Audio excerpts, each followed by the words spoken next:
Hello दोस्तों, आप लोग कैसे हैं। आप लोगों का यहाँ पर बहुत स्वागत है। आज हम क्लास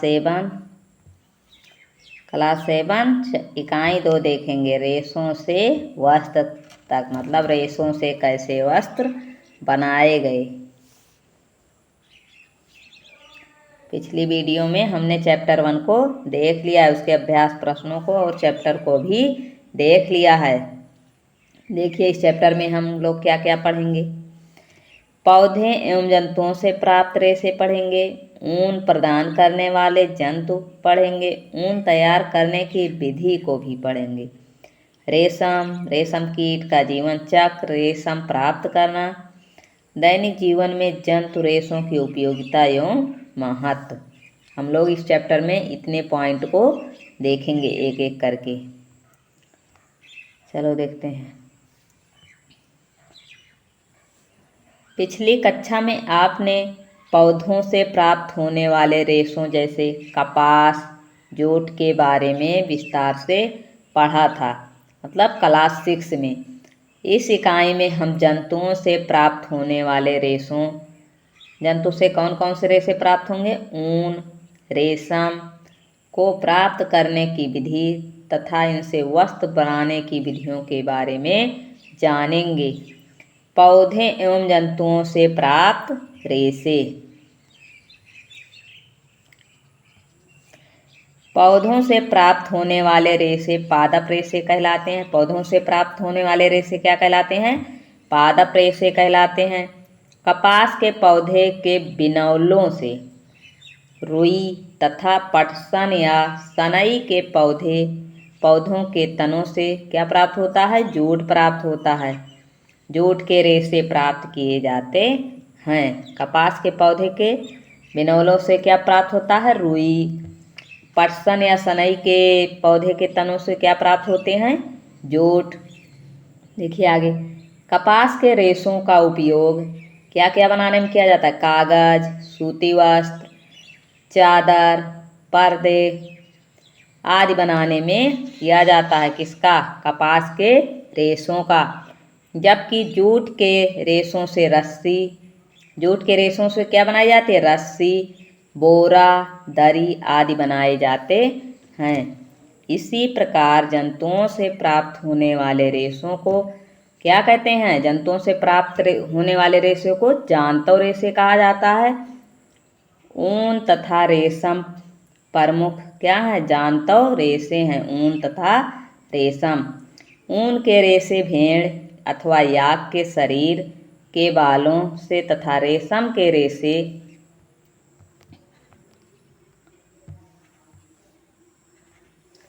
रेशम कीट के कोकून से प्राप्त किए जाते हैं। रेशम जो है रेशम कीट के कोकून से प्राप्त किए जाते हैं। ऊन का उपयोग स्वेटर, गर्म कपड़े बनाने में किया जाता है। जबकि रेशम के धागों से रेशमी वस्त्र बनाए जाते हैं। रेशम के धागों से रेशमी वस्त्र बनाए जाते हैं। ऊन प्रदान करने वाले जंतु सामान्यतः भेड़ की त्वचा के बाल से प्राप्त किए जाने वाले मुलायम घने रेशों को ऊन कहा जाता है। ठीक है, जो भेड़ की त्वचा पर बाल उगे रहते हैं उन्हीं को क्या कहा जाता है, ऊन कहा जाता है। हालांकि कुछ अन्य जंतुओं जैसे याक, ऊंट, बकरी आदि के शरीर के बालों का भी उपयोग ऊन प्राप्त करने में किया जाता है। किसका किसका, याक, ऊंट, बकरी आदि का।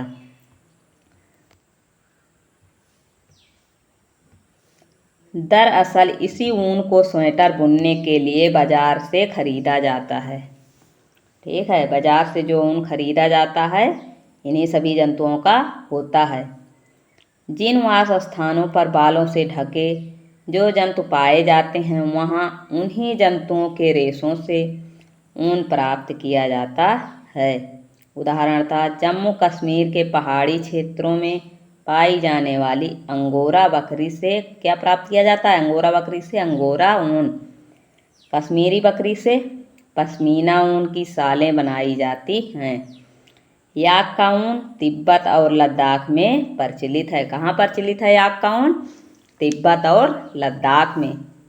दक्षिण अमेरिका में लामा और एल्पेका, ठीक है, दक्षिण अमेरिका में लामा और एल्पेका नामक जंतुओं से ऊन प्राप्त किया जाता है। आगे देखिए, ऊन प्रदान करने वाले ये सभी जंतु हैं, ठीक है, ये सभी क्या हैं, ऊन प्रदान करने वाले जंतु हैं। ऊन तैयार करने की विधि, ऊन कैसे तैयार होता है। आपने महसूस किया होगा कि सिर के बालों की अपेक्षा शरीर के रोएं अधिक मुलायम, पतले तथा हल्के होते हैं। बिल्कुल इसी तरह भेड़ के रेशे भी दो प्रकार के होते हैं। दाढ़ी के रूखे बाल, त्वचा पर स्थित तंतुरूपी मुलायम बाल। एक दाढ़ी के रूखे बाल, त्वचा पर स्थित तंतुरूपी मुलायम बाल। इन्हीं बालों का उपयोग ऊन बनाने के लिए किया जाता है।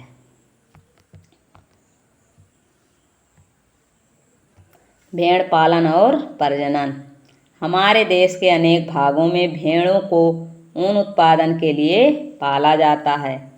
सामान्यतः जम्मू और कश्मीर, हिमाचल प्रदेश, उत्तराखंड, अरुणाचल प्रदेश और सिक्किम के पहाड़ी क्षेत्रों अथवा हरियाणा, पंजाब, राजस्थान और गुजरात के मैदानी भागों में गड़ेरियों द्वारा भेड़ों के झुंड पाले जाते हैं। कहाँ कहाँ? जम्मू कश्मीर, हिमाचल प्रदेश, उत्तराखंड, अरुणाचल प्रदेश, सिक्किम, पहाड़ी क्षेत्रों में हरियाणा, पंजाब, राजस्थान और गुजरात।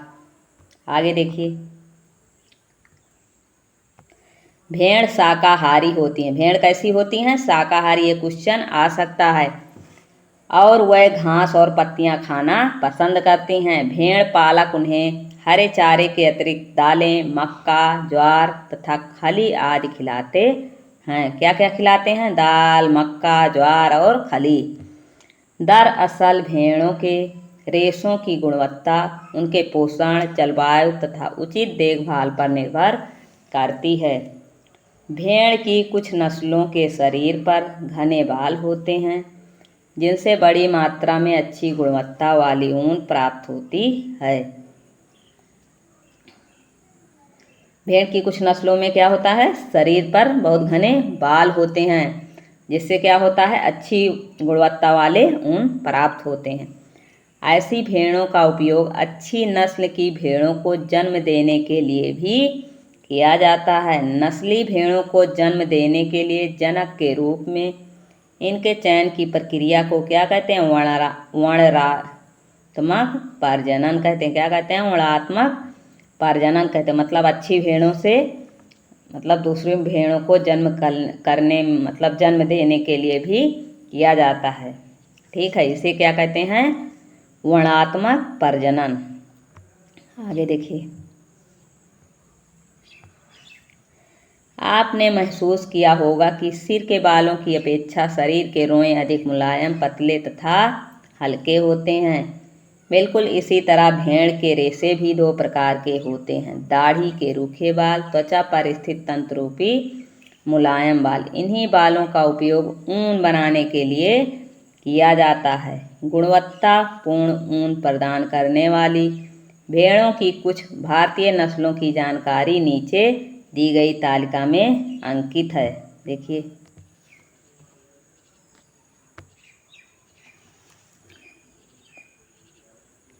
थोड़ा धुंधला दिखाई दे रहा है। अगली वीडियो में हम इसको अच्छे से समझाएंगे। ठीक है।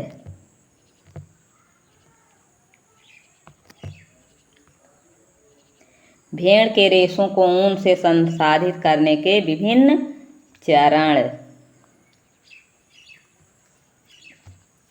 भेड़ के बालों को ऊन के धागों में परिवर्तित करने की एक लंबी प्रक्रिया होती है, जो निम्नलिखित चरणों से संपादित की जाती है। देखिए, चरण 1, भेड़ों के बालों की कटाई। जब पाली गई भेड़ शरीर पर बालों की घनी वृद्धि हो जाती है, तो उनके बालों को शरीर से उतार लिया जाता है। मतलब जो पाली गई भेड़ें होती हैं, उनके शरीर पर घने बाल उग जाते हैं, वो बढ़ जाते हैं, तो उनके बालों को क्या किया जाता है? शरीर से उतार लिया जाता है। यह प्रक्रिया ऊन के रेशों की क्या कहलाती है? कटाई कहलाती है। ठीक है। भेड़ के बाल उतारने के लिए मशीनों का उपयोग किया जाता है। भेड़ का बाल उतारने के लिए किसका उपयोग किया जाता है? मशीनों का। कैंची का उपयोग नहीं किया जाता। सामान्यतः बालों को गर्मी के मौसम में काटा जाता है। ठीक है, कब काटा जाता है? गर्मी के मौसम में, ताकि भेड़ को इस मौसम में बालदार त्वचा वाले सुरक्षात्मक आवरण के ना रहने पर भी कोई कठिनाई ना हो। ठीक है, क्योंकि अगर ठंडी में काटेंगे तो भेड़ों को क्या लगेगी? ठंड लगेगी। क्या आपने कभी सोचा कि ऊन के रेशों के लिए भेड़ों की बालदार त्वचा को उतारने में उन्हें कष्ट क्यों नहीं होता है? इसका कारण है कि त्वचा की सबसे ऊपर वाली परत अधिकांशतः मृत कोशिकाओं से बनी होती है। मतलब जो ऊपर की त्वचा होती है भेड़ों की, वो किस कोशिकाओं से बनी होती है? मृत कोशिकाओं से। साथ ही भेड़ के बाल फिर से उग आते हैं, ठीक वैसे ही जैसे हमारे बाल, जिन्हें हम कटवाने में कष्ट नहीं होता, तथा कटवाने के बाद ये पुनः उग भी आते हैं। जैसे हम लोग बाल कटवाते हैं तो दर्द नहीं होता और कुछ दिनों के बाद फिर बाल उग आते हैं। जिज्ञासा।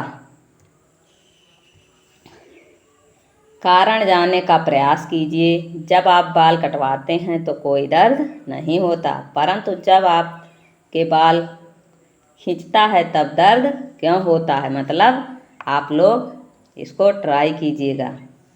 चरण 2, अभिमार्जन। कटाई के बाद रेशों को पानी की टंकियों में डालकर अच्छी तरह से क्या धोया जाता है, जिससे उनकी चिकनाई, धूल और गर्द निकल जाए। यह क्रिया अभिमार्जन कहलाती है। कौन सी क्रिया?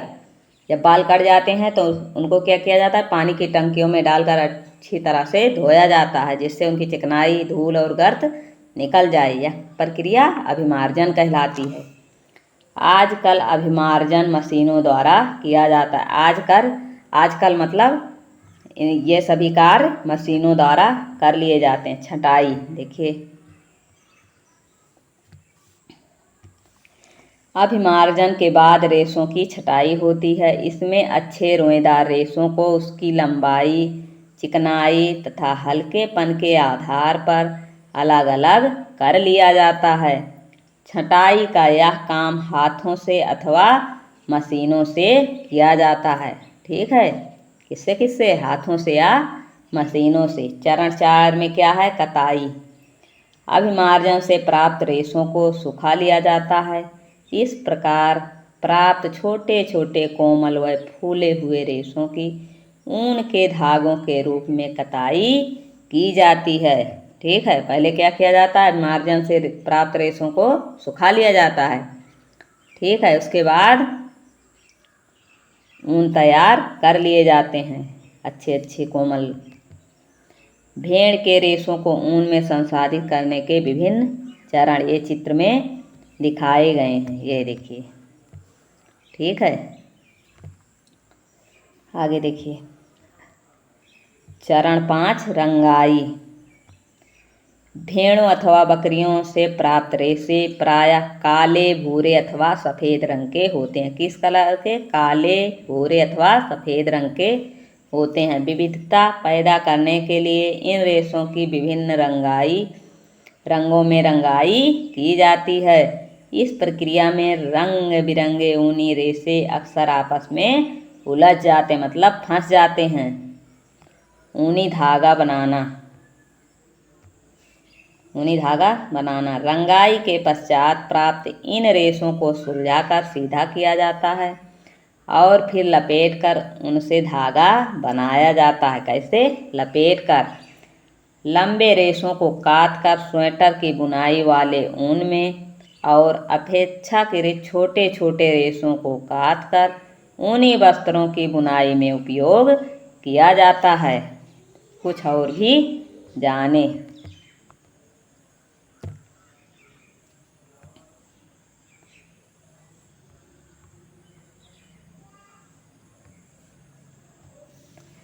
ऊन उद्योग हमारे देश में अनेक व्यक्तियों के लिए जीविकोपार्जन का एक महत्वपूर्ण साधन है, परंतु जंतु रेशों की छटाई करने वाले कारीगर कभी कभी एंथ्रैक्स नामक जीवाणु, किस नाम का, एंथ्रैक्स नामक जीवाणु द्वारा संक्रमित हो जाते हैं, जो कुछ समय बाद में एक घातक रुधिर रोग, सोरटर्स रोग, कौन सी रोग, सोरटर्स रोग के रूप में दिखाई देने लगता है। किसी भी उद्योग में कारीगरों द्वारा ऐसे जोखिमों को झेलना व्यवसायिक संकट कहलाता है। ठीक है, कैसा संकट कहलाता है, व्यवसायिक संकट। जो ऊन बनाते हैं कभी कभी उनमें एंथ्रैक्स नामक जीवाणु प्रवेश कर जाते हैं, जिससे कौन सा रोग होता है, सोरटर्स। ठीक है, उसे क्या कहते हैं, व्यवसायिक संकट कहते हैं। भेड़ों की संख्या की दृष्टि से चीन और ऑस्ट्रेलिया के बाद भारत विश्व में तीसरा स्थान है। चीन और ऑस्ट्रेलिया के बाद भारत में विश्व का कौन सा स्थान है, तीसरा स्थान है। गुणवत्ता की दृष्टि में न्यूजीलैंड की मेरोनी भेड़ों से, कौन सी भेड़ों से, मेरोनी भेड़ों से सबसे अच्छा ऊन प्राप्त होता है। कहाँ के, न्यूजीलैंड के। ठीक है, देखिए रेशम। रेशम एक प्राकृतिक रेशा है जो रेशम कीट के कोकून से प्राप्त होता है। प्राचीन काल में राजसी वस्त्र रेशम के ही बने होते थे। रेशमी वस्त्र हल्के, चिकने, मजबूत, टिकाऊ तथा आकर्षक होते थे। रेशमी वस्त्र कैसे होते थे, हल्के, चिकने, मजबूत और टिकाऊ होते थे।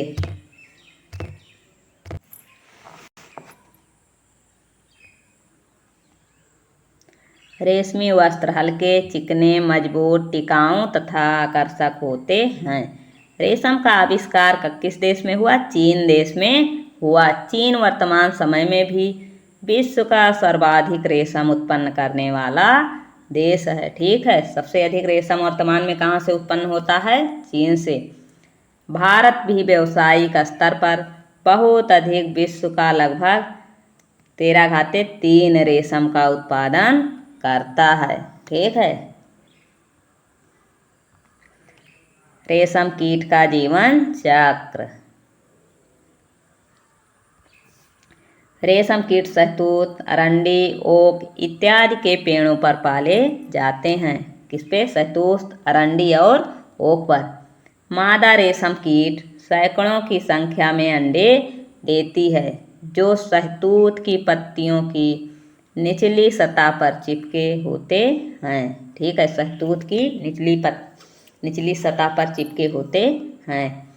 इन अंडों में सफ़ेद रंग के लार्वा निकलते हैं, जिन्हें कैटरपिलर या इल्ली या लार्वा कहा जाता है। क्या क्या, कैटरपिलर या इल्ली या लार्वा। ये पेड़ की कोमल पत्तियों को खाते हैं।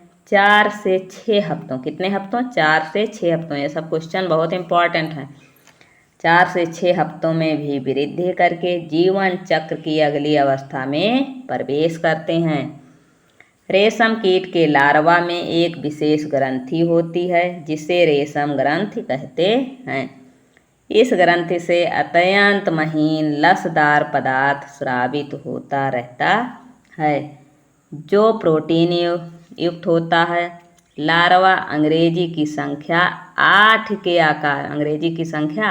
आकार में आगे से पीछे की ओर गति करते हुए अपने चारों ओर इस लसदार पदार्थ को लपेटता जाता है। ठीक है, क्या करता जाता है, लपेटता जाता है, जो हवा के संपर्क में आने पर सूखकर रेशम के रेशों में बदल जाता है। जब हवा के संपर्क में आता है तो क्या, सूखकर रेशम के रेशों में बदल जाता है। इसी बीच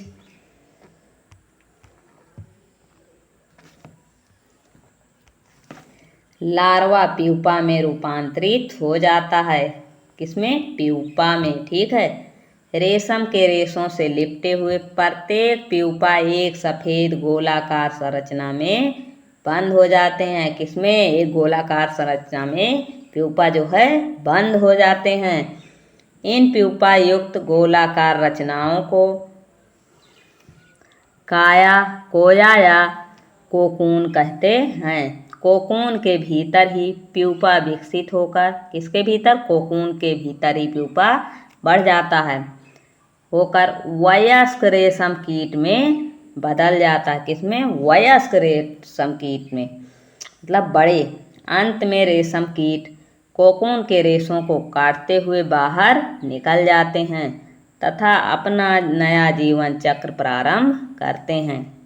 ठीक है, इसके बाद निकल जाते हैं, फिर वो दूसरा प्यूपा बनाते हैं। रेशम कीट के जीवन चक्र के विभिन्न चरण ये देखिए, ये देखिए, अंडे, लार्वा या इल्ली, ये रेशम कीट, कोक या कोकून, वयस्क रेशम कीट। ये कौन सा है? ये देखिए, ये वयस्क रेशम कीट है। ये क्या है? कोकून है। ये देखिए, ये लार्वा या इल्ली है। ठीक है, यहाँ अंडे देते हैं इस पत्ती पर।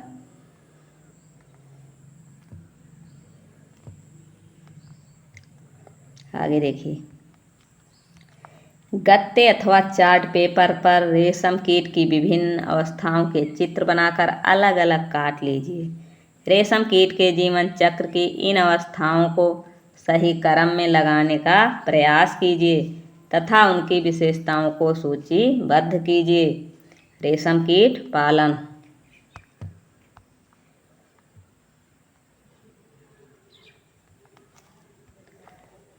रेशम प्राप्त करने के लिए रेशम कीटों के पालन का विज्ञान रेशम कीट पालन या सेरीकल्चर कहलाता है। रेशम कीट पालन को क्या कहते हैं? सेरीकल्चर कहते हैं।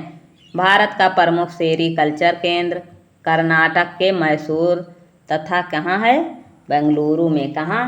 सेरीकल्चर केंद्र कहाँ है? कर्नाटक के मैसूर अथवा बेंगलुरु में है। कर्नाटक के अतिरिक्त आंध्र प्रदेश, तमिलनाडु, पश्चिम बंगाल, जम्मू कश्मीर तथा असम में भी रेशम का उत्पादन होता है। उत्तराखंड में नैनीताल तथा हल्द्वानी भी रेशम कीट पालन में अग्रणी है। उत्तराखंड में नैनीताल और हल्द्वानी। ठीक है,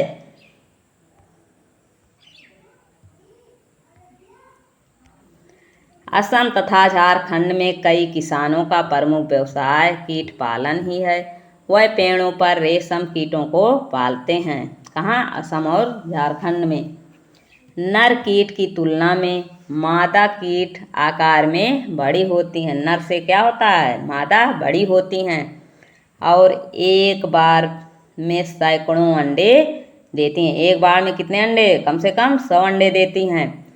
किसानों द्वारा इन अंडों को सावधानी पूर्वक कागज अथवा कपड़े की पट्टियों पर इकट्ठा करके रेशम कीट पालकों को बेचा जाता है। ठीक है, इकट्ठा करके क्या करते हैं?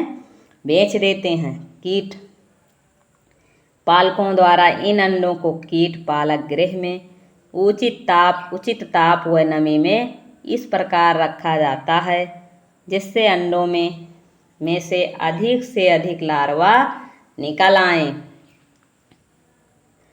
लार्वा के आगे विकास के लिए बांस की बनी ट्रे पर शहतूत की कोमल ताजी पत्तियों को बिछाकर अनेकानेक संख्या में लार्वा रख दिए जाते हैं।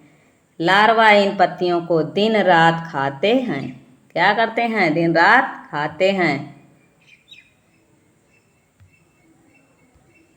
और आकार में काफ़ी बड़े तथा मोटे हो जाते हैं। बीच बीच में ट्रे की सफाई करके नई पत्तियां को रखते जाते हैं। लगभग 20 से 25 दिनों में लार्वा पत्तियों को खाना बंद कर देते हैं। कितने दिन में? 20 से 30 दिन में।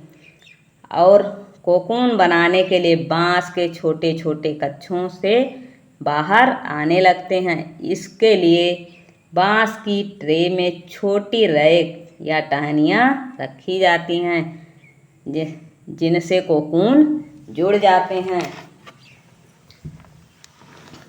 कोकून से रेशम प्राप्त करना, मतलब कोकून से कैसे रेशम प्राप्त किया जाता है।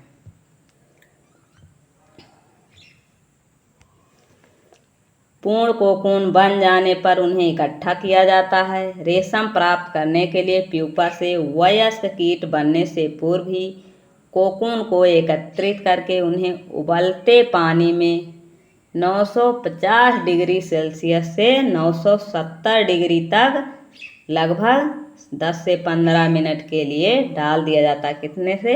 950 डिग्री से 970 डिग्री, ठीक है। उबलते पानी में 10-15 मिनट के लिए डाल दिया जाता है।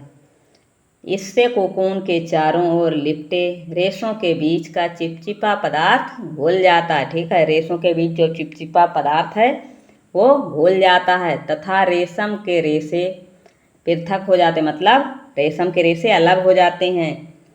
इस प्रकार प्राप्त रेशे अधिक लंबे तक उचित कोट के होते हैं। ध्यान देने की बात यह है कि यदि प्यूपा से वयस्क कीट बन जाता है तो वह कोकून के रेशों को काटते हुए बाहर निकल आता है। मतलब जब वो वयस्क हो जाता है तो अपने आप ही रेशम के रेशों को काट देता है, कोकून के रेशों को काट देता है। ऐसे कोकून से प्राप्त रेशम की गुणवत्ता निम्न स्तर की हो जाती है।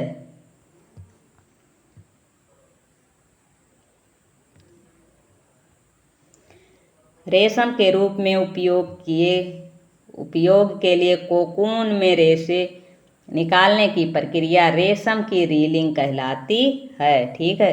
रेशम के रूप में उपयोग के लिए कोकून में से रेशम निकालने की प्रक्रिया क्या कहलाती है? रेशम की रीलिंग कहलाती है। इस प्रक्रिया में 4 से 8 कोकून के रेशों को एक साथ मिलाकर रेशम का धागा बनाया जाता है। कितने कोकून? 4 से 8। रीलिंग विशेष मशीनों द्वारा की जाती है। रेशम के धागों की सुंदर रंगों में रंगाई की जाती है। बुनकरों द्वारा रेशम के इन्हीं रंग बिरंगे धागों से रेशमी वस्त्र बुने जाते हैं, ठीक है। किससे? यही रेशम के रेशों से, ठीक है। रेशम के धागों से रंग बिरंगे वस्त्र बुने जाते हैं। रेशम कीट के विभिन्न किस्मों से अलग अलग प्रकार के रेशमी धागे प्राप्त किए जाते हैं। मतलब अलग अलग किस्म के जो रेशम कीट होते हैं उनसे अलग अलग धागे प्राप्त किए जाते हैं। ये धागे चिकनाहट, चमक, मजबूती आदि में भिन्न भिन्न, मतलब आदि में अलग अलग होते हैं। सबसे प्रचलित रेशम शहतूत के रेशम कीट से प्राप्त किया जाता है। मतलब जो सबसे अच्छा रेशम होता है वो कहाँ से प्राप्त किया जाता है? शहतूत के रेशम कीट से। इसके अतिरिक्त ओक, अरंडी आदि पेड़ों की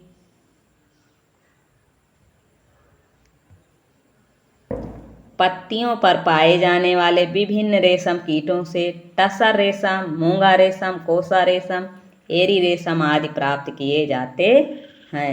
और भी जाने। रेशम कीट के कोकून कोपा से 300 मीटर से लेकर 900 मीटर तक लंबा रेशमी धागा निकलता है, ठीक है। कितना? 300 मीटर से 900 मीटर। 1 किलोग्राम रेशम प्राप्त करने के लिए लगभग 5500, मतलब 5500 कोकूनों की आवश्यकता होती है। 1 किलो रेशम प्राप्त करने के लिए 5500 कोकूनों की आवश्यकता होती है। रेशम कीट पालन में लगभग 1% कोकून से रेशम प्राप्त न करके उन्हें वयस्क रेशम कीट बनकर तैयार होने के लिए छोड़ दिया जाता है, ताकि वह रेशम निर्माण के लिए पुनः नया जीवन चक्र प्रारंभ कर सकें, ठीक है। जब वो निकल जाते हैं, जो होते हैं रेशम कीट, ठीक है, तो वो अपना एक नया जीवन प्रारंभ करते हैं।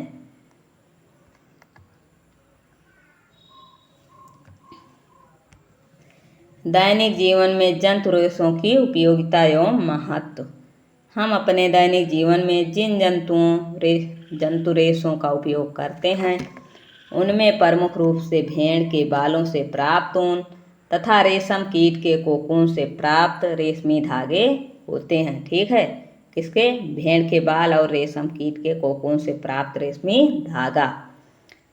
इन जंतु रेशों का उपयोग विविध प्रकार के मतलब अनेक प्रकार के वस्त्रों को बनाने में किया जाता है। ऊन की उपयोगिता। मनुष्य ऊन का उपयोग स्वेटर, शाल, कंबल, लोई, टोपी, जैकेट आदि बनाने में करता है। ऊनी वस्त्रों का प्रयोग ठंड से बचने के लिए किया जाता है। ऊनी रेशों के बीच वायु अधिक मात्रा में भर जाती है। ठीक है, ऊनी रेशों के बीच जो है वायु अधिक मात्रा में भर जाती है, जो उष्मा की कुचालक की भांति कार्य करने लगती है। ठीक है, किस भांति? उष्मा की कुचालक की भांति। इस प्रकार सर्दी के मौसम में ऊनी वस्त्र पहनने पर शरीर का ताप स्थिर रहता है, मतलब ठीक ठाक रहता है और ठंड नहीं लगती है। कालीन, गलीचे, पावदान तथा अन्य घरेलू सामग्रियों को बनाने में भी ऊन का उपयोग किया जाता है। रेशम की उपयोगिता। रेशम से बने वस्त्र हल्के, मुलायम, चमकीले, लचीले, मजबूत तथा टिकाऊ होते हैं। इसमें कई प्रकार की गुणवत्ता पाई जाती है। रेशमी वस्त्र पहनने में आरामदायक होते हैं, इसलिए इनसे बने वस्त्रों का उपयोग किसी भी मौसम में बहुतायत होता है। किसी भी मौसम में इसका उपयोग बहुत अधिक मात्रा में होता है। किसका? रेशम से बने वस्त्रों का। भारत में रेशमी धागों से बनी रेशमी बनारसी साड़ियाँ, घाघरा चोली, चूड़ीदार शेरवानी अत्यधिक प्रचलित है। क्या क्या बनारसी साड़ियाँ, घाघरा चोली, चूड़ीदार शेरवानी, जिन्हें विशेष अवसरों पर पहना जाता है। आजकल कृत्रिम रेशम से बने वस्त्रों का उपयोग चलन में अधिक है, मतलब जो मनुष्य द्वारा बनाए गए हैं। ठीक है, वस्त्रों के अतिरिक्त रेशम से अन्य वस्तुएं जैसे पैरासूट, बुलेट प्रूफ कपड़े, ऑपरेशन में प्रयुक्त होने वाले टाँके आदि भी बनाए जाते हैं। ठीक है, पैरासूट, बुलेट प्रूफ कपड़े, ऑपरेशन में प्रयुक्त होने वाले टाँके सब रेशम से बनाए जाते हैं। क्रियाकलाप। कृत्रिम रेशम तथा शुद्ध रेशम एक एक धागा लीजिए। इन धागों को सावधानी पूर्वक जलाइए। दोनों प्रकार के रेशमी धागों के जलते समय उठने वाले गंध को सूंघकर अंतर समझने का प्रयास कीजिए। अब एक ऊनी धागे को जलाइए तथा इसकी तुलना में कृत्रिम तथा शुद्ध रेशम के जलने की गंध से कीजिए। ठीक है, इसको आप लोग घर पर कीजिएगा। कृत्रिम रेशम के धागे जलने पर पिघलते हुए सिकुड़कर गोली नुमा हो जाते हैं तथा इस क्रम में तीखी सी गंध निकलती है। दूसरी ओर शुद्ध रेशम तथा ऊन एक अच्छी गंध के साथ पूरी तरह से जल जाते हैं। जो रेशम के धागे होते हैं वो पूरी तरह से जल जाते हैं। जो कृत्रिम होते हैं ऐसे गोल गोल ऊपर की तरफ हो जाते हैं। हमने सीखा, इस चैप्टर में हम लोगों ने क्या क्या सीखा। भारत में ऊन प्रमुख रूप से भेड़ की त्वचा के मुलायम बालों से प्राप्त किए जाते हैं। ठीक है, हमने इस अध्याय में यही सीखा। भेड़ के अतिरिक्त याक, ऊंट, बकरी आदि के त्वचीय बालों से भी ऊन प्राप्त किया जाता है।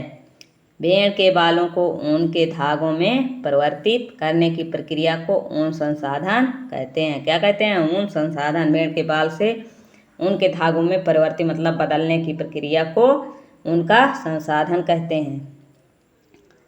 रेशम कीट के कोकून से रेशम प्राप्त किया जाता है। ठीक है, रेशम कीट के कोकून से रेशम प्राप्त किया जाता है। रेशम प्राप्त करने के लिए रेशम कीटों के पालन का विज्ञान क्या कहलाता है? सेरीकल्चर। रेशम कीटों के पालन का विज्ञान सेरीकल्चर कहलाता है।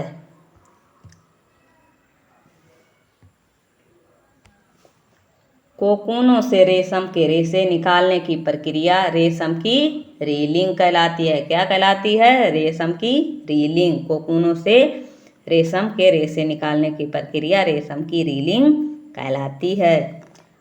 ऊन से स्वेटर, शाल, कंबल, कालीन, गलीचे आदि बनाए जाते हैं।